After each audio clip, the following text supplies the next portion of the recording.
নাম আনিকা। আমার রূপ ছিল চোখে পড়ার মতো, কিন্তু বিয়ের পর থেকে এক অদ্ভুত ঘটনার সম্মুখীন হই আমি। আমার শ্বশুরমশাই প্রতিদিন রাতে কোনো না কোনো অজুহাতে আমার ঘরে আসতেন আমার সেবা যত্ন নেওয়ার জন্য। আমার জীবনের এই সত্য কাহিনী শুনলে আপনারাও হয়তো অবাক হবেন। আমার সাথে এক বিরাট প্রতারণা করা হয়েছিল। রোহান নামের যে ছেলের সাথে আমার বিয়ে হয়েছিল, ফুলশয্যার রাতে দেখি সে আমার ঘরে নেই, বরং সেখানে উপস্থিত অন্য এক যুবক। ফুলশয্যার রাতে আমি যখন আমার স্বামীর জন্য অপেক্ষা করছিলাম, তখন আমার শ্বশুরমশাই রোহানকে অর্থাৎ নিজের ছেলেকে সঙ্গে নিয়ে আমার ঘরে প্রবেশ করেন। আমি তো এই দৃশ্য দেখে অবাক হয়েছিলাম যে শ্বশুরমশাই কেন এভাবে নিজের ছেলেকে ধরে আমার ঘরে নিয়ে এসেছেন। এরপর বর আমার কাছে এসে হঠাৎ আমার কানের কাছে চেঁচিয়ে বললেন, কই গো নতুন বউ, আমার চকলেটটা দাও দেখি। বাবা বলেছেন চকলেট তোমার কাছেই আছে। বরের অস্বাভাবিক আচরণে আমার সন্দেহ হয়। আমি তার মুখ থেকে পাগড়িটা সরিয়ে যখন তাকালাম, আমার পায়ের তলার মাটি কেঁপে ওঠে। মণ্ডপে যে ছেলের সাথে আমার বিয়ে হয়েছিল, এ তো সে নয়।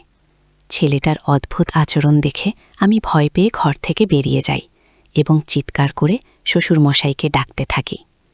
শ্বশুরমশাই আমার চিৎকার শুনে কাছে এলে আমি তাকে কাঁদতে কাঁদতে বলি, বাবা, আপনি কাকে আমার ঘরে রেখে গেছেন?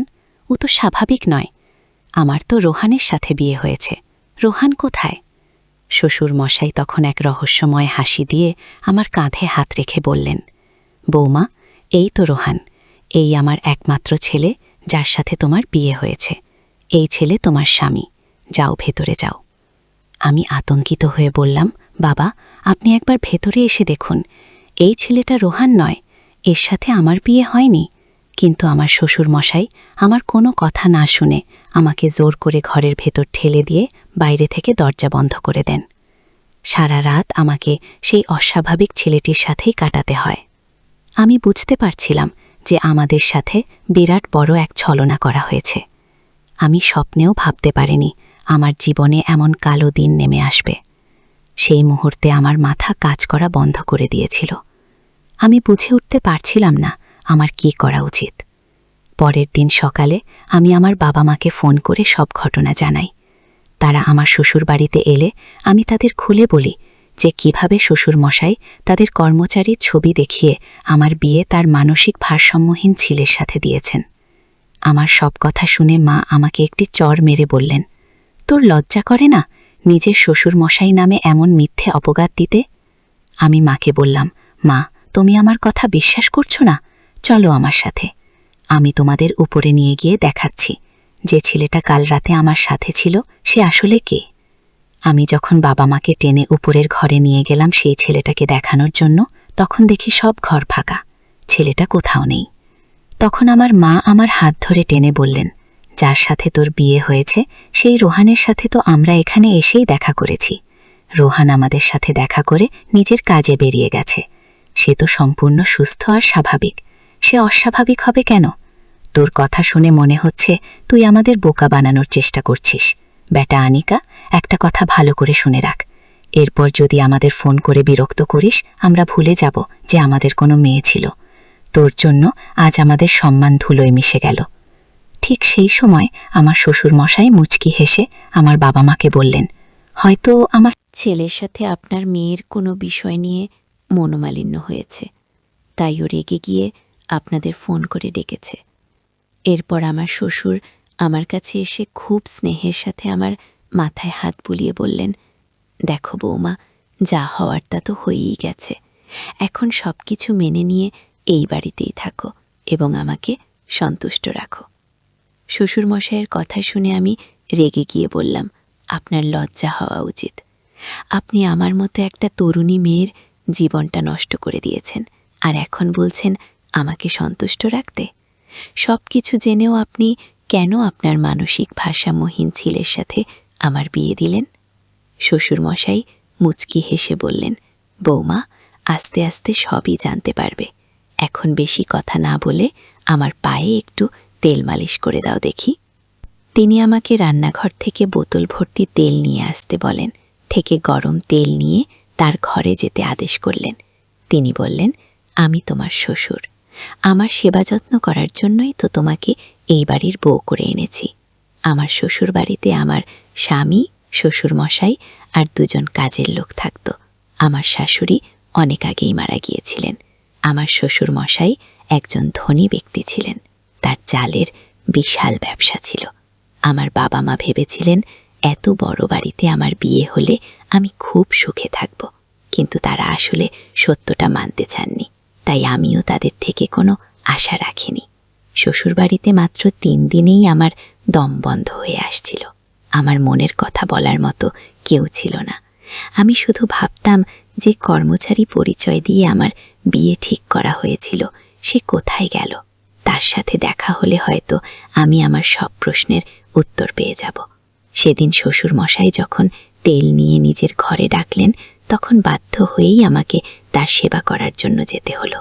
আমি যখন তেলের বাটি হাতে তার ঘরে গেলাম, দেখি তিনি আরাম করে বিছানায় শুয়ে আছেন।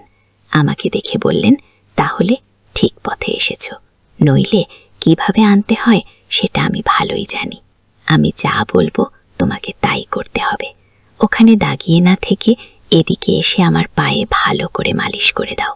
তোমার শাশুড়ি মারা যাবার পর থেকে তো আমার কোনো যত্নই হয়নি। তিনি আরও বললেন, এখান থেকে পালানোর কথা ভুলেও ভেবো না, কারণ তোমার বাবা মা তো তোমার কথা বিশ্বাস করবে না। তাই এখানে থেকে আমার সেবার দিকে মন দাও, তাহলেই শান্তিতে থাকবে। শ্বশুর মশাইয়ের মুখ থেকে এই ধরনের কথা শুনে আমার লজ্জায় মাথা কাটা যাচ্ছিল। তিনি আমার গুরুজন হয়ে কিভাবে এমন কথা বলতে পারছিলেন? অনিচ্ছা সত্ত্বেও যখন আমি তার পায়ে তেল মালিশ করতে শুরু করলাম, আমার মনে হলো তার উদ্দেশ্য মোটেও ভালো নয়। আমি ভয় পেয়ে শ্বশুরের ঘর থেকে বেরিয়ে নিজের ঘরে এসে দরজা বন্ধ করে দিলাম এবং কান্নায় ভেঙে পড়লাম। আমার আর বুঝতে বাকি ছিল না যে শ্বশুর মশাইয়ের উদ্দেশ্য আসলেই ভালো নয়। এরপর থেকে তিনি যখন তখন আমার ঘরে এসে তার সেবা করার জন্য বলতেন। একদিন সন্ধ্যায় আমি খুব মন খারাপ করে ছাদে একা বসেছিলাম।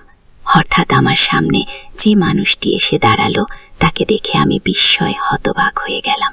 আমার শ্বশুরের সেই কর্মচারী আকাশ আমার সামনে এসে দাঁড়িয়েছিল। এই সেই আকাশ যার ছবি দেখে আমার শ্বশুর তার মানসিক ভারসাম্যহীন ছেলের সাথে আমার বিয়ে দিয়েছিলেন। সেদিন আকাশকে দেখে আমি তাকে জড়িয়ে ধরে অনেক কেঁদেছিলাম। আকাশ আমাকে সব সত্যি কথা খুলে বলল। সে জানায় আমার শ্বশুর মশাই তার উপর খারাপ নজর রেখেছিলেন। যেহেতু তিনি বয়স্ক, তাই সরাসরি আমাকে বিয়ে করতে পারতেন না। তাই আমাকে নিজের কাছে পাওয়ার জন্য তিনি আকাশের ছবি দেখিয়ে তার মানসিক ভারসাম্যহীন সালের সাথে আমার বিয়ে দেন। আমার প্রথম দিন থেকেই শ্বশুরমশাইকে নিয়ে সন্দেহ হচ্ছিল, কারণ তার টাকানোর ভঙ্গি আমার ভালো লাগতো না। কিন্তু তিনি যে এতটা নিচে নামতে পারেন তা আমি কল্পনাও করতে পারিনি। আমি আর আকাশ যখন ছাদে লুকিয়ে কথা বলছিলাম, ঠিক তখনই আমার শ্বশুরমশাই আমাকে খুঁজতে খুঁজতে সেখানে এসে হাজির হলেন।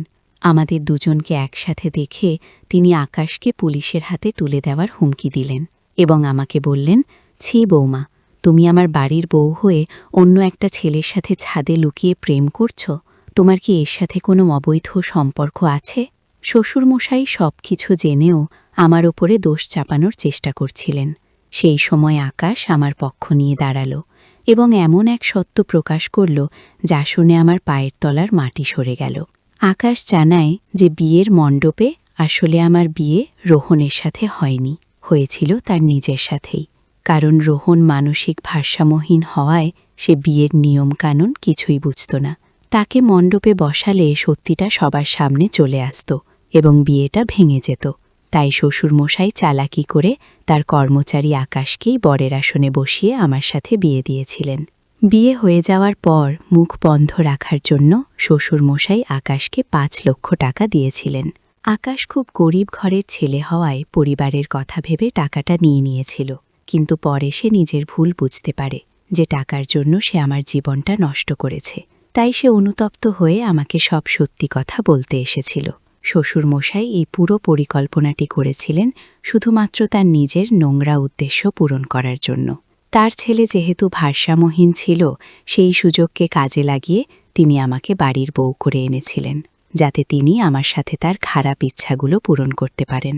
সব সত্যি জানার পর আমি শ্বশুরের সামনেই আকাশকে বললাম, সবার সামনে আগুনের সাক্ষী রেখে যখন তোমার সাথেই আমার বিয়ে হয়েছে, তাহলে তুমি কি আমাকে স্ত্রীর মর্যাদা দেবে?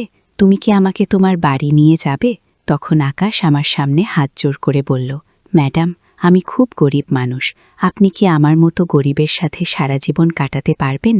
আমি আকাশকে বললাম, গরিব হলেও তুমি একজন সৎ মানুষ, তুমি আমার কষ্টটা বুঝতে পেরে আমাকে সাহায্য করতে এসেছ, এটাই তোমার সততার সবচেয়ে বড় প্রমাণ। আমার টাকা পয়সার কোনো লোভ নেই, আমি তোমার সততাকেই নিজের স্বামী হিসেবে গ্রহণ করলাম। আমাদের কথা শুনে শ্বশুরমশাই আকাশের সামনেই আমার হাতটা শক্ত করে ধরে বললেন, এই মেয়ে, তোর কি মাথা খারাপ হয়ে গেছে? আমার এত বড় বাড়ি ছেড়ে তুই এই কাজের লোকটার সাথে থাকতে চাইছিস? বেশি বাড়াবাড়ি করলে আমি পুলিশ ডাকব, আর তোর বাবা মাকেও ডাকব। সেই মুহূর্তে আমি শ্বশুরমশাইয়ের হাত ছাড়িয়ে নিয়ে আকাশের হাত ধরে বললাম, আপনি যাকে খুশি ডাকুন। আমার বাবা মা যখন আমার কথা বিশ্বাস না করে আমাকে একা ফেলে গেছেন, তখন তাদের আশা বা না আশায় আমার কিছু যায় আসে না। আমার বিয়ে যার সাথে হয়েছে, আমি তার সাথেই আমার শ্বশুরবাড়ি যাব। আর আপনি যদি আমাদের বাধা দেওয়ার চেষ্টা করেন, তাহলে আমি আর আমার স্বামী মিলে আপনার নামে পুলিশ অভিযোগ জানাব। সেদিন আমার প্রাক্তন শ্বশুরমশাই আমাকে আটকানোর অনেক চেষ্টা করেছিলেন, কিন্তু আমি তার কোনো কথা শুনিনি। বরের সাথে চলে আসার আগে আমি তাকে বলেছিলাম, আপনি যে আমার সাথে প্রতারণা করেছেন, আমি সেটা হয়তো সহ্য করে নিতাম, কিন্তু আপনি যে এতটা নিচু মানসিকতার মানুষ আমি ভাবতেও পারিনি। শুধুমাত্র নিজের ইচ্ছা পূরণের জন্য আপনি নিজের মানসিক ভারসাম্যহীন ছেলের জীবনকে ঢাল বানিয়ে আমাকে মিথ্যা অভিনয়ের মাধ্যমেই বাড়িতে এনেছিলেন। আমি চাইলে এখনই আপনার নামে পুলিশে নালিশ করতে পারি, কিন্তু শুধু আপনার ছেলে রোহনের মুখের দিকে তাকিয়ে আমি আপনাকে ছেড়ে দিচ্ছি, কারণ আপনাকে জেলে পাঠানো হলে আপনার ছেলেটা একা হয়ে যাবে। কিন্তু মনে রাখবেন, যদি আপনি ভবিষ্যতে আমাকে বা আমার স্বামীকে বিরক্ত করার চেষ্টা করেন, তাহলে পুলিশের কাছে যেতে আমি এক মুহূর্তও দ্বিধা করব না। তিনি এতটাই নির্লজ্জ ছিলেন যে যাবার আগে আমার স্বামীর কাছ থেকে সেই 5 লক্ষ টাকাও ফেরত নিয়ে নিয়েছিলেন। এরপর আমি আমার স্বামীর সাথে তার বাড়িতে চলে আসি। কিছুদিন পর আমার বাবা মাও আকাশের বাড়িতে, অর্থাৎ আমার নতুন শ্বশুর বাড়িতে এসে হাজির হলেন। সেদিন তারা নিজেদের ভুলের জন্য আমার কাছে ক্ষমা চেয়েছিলেন এবং আমাকে তাদের সাথে বাড়ি ফিরে যেতে বলেছিলেন। কিন্তু আমি তাদের সাথে যাইনি, কারণ আকাশের সাথেই আমার বিয়ে হয়েছিল এবং তার সাথেই আমার সংসার। আমি এখন আমার স্বামীর সাথে অনেক ভালো আছি। আমার স্বামী গরিব হতে পারে, কিন্তু তার মনটা অনেক বড়। সে আমাকে খুব ভালোবাসে এবং সুখে রেখেছে। এই পৃথিবীতে যে কত বিচিত্র ধরনের মানুষ আছে তা বোঝা সত্যিই খুব কঠিন। আমি কখনো স্বপ্নেও ভাবিনি যে আমার সাথে এমন কিছু হতে পারে। ছোটবেলা থেকে আমার স্বপ্ন ছিল এক ধনী পরিবারে বিয়ে করা, কিন্তু সেই ধনী পরিবারে বিয়ে করার পরিণতি যে এতটা ভয়াবহ হতে পারে তা আমার কল্পনার বাইরে ছিল। যাই হোক, আমি এখন একজন সাধারণ মানুষের স্ত্রী হয়েও অনেক শান্তিতে এবং সুখে আছি।